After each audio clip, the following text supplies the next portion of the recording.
So here's my audience. And my name's Terry Stockton, and my informative speech is about concussions. In high school, concussions tend to be the most prone or most occurring, and about 53% of all high school athletes suffer from a concussion at one point in their athletic career or in their high school life.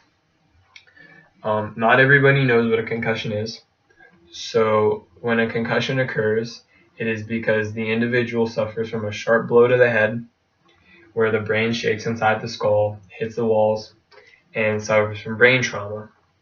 And there are several symptoms that occur whenever an individual has a concussion, which includes mental confusion, the individual being sensitive to noise and light, the individual not being able to concentrate, the individual tending to forget simple tasks, having headaches, finding themselves fatigued or very tired, dizzy, and tingling in like the fingers and the toes. And as I said, high schoolers are at most risk. And one thing that occurs is high schoolers are stubborn and they don't want to sit out. And in special cases, these individuals would lie and say, oh, they feel fine, or they're just going to walk it off, where they actually do suffer from a concussion. And if an individual does suffer from a concussion, it is advised that they seek immediate medical attention, because if you put it off, the effects only get worse, and it only puts the child at more of a risk.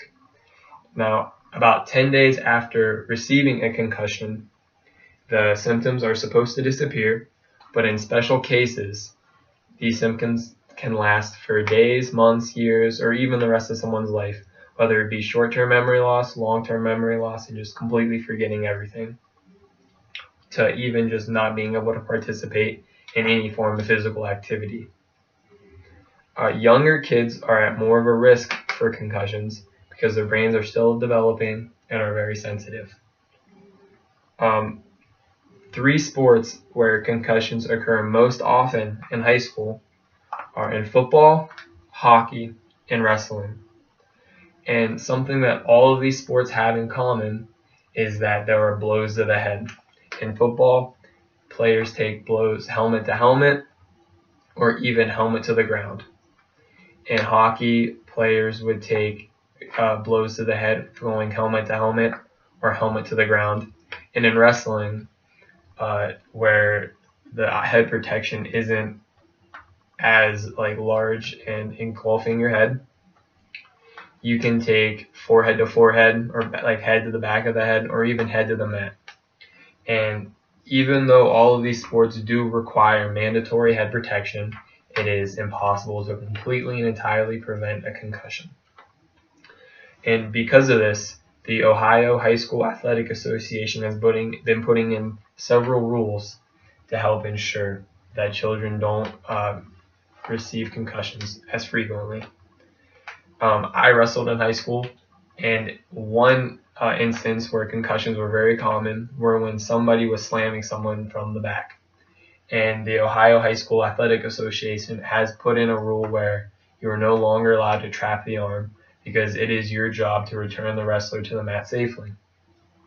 And this is supposed to prevent concussions, because if you trap the arm, the wrestler has nothing to protect themselves with on their way down, and thus their head is the first thing to hit the mat.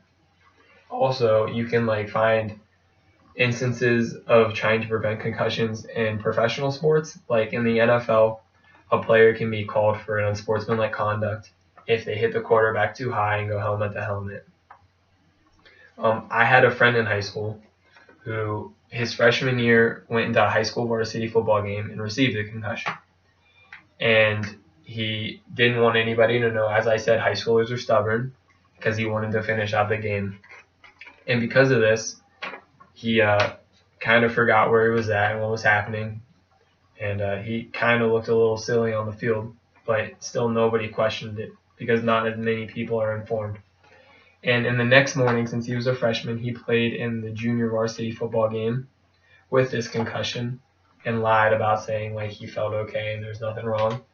And then he had to spend about 3 or 4 days in the hospital because of brain trauma, and he's no longer allowed to participate in high school sports.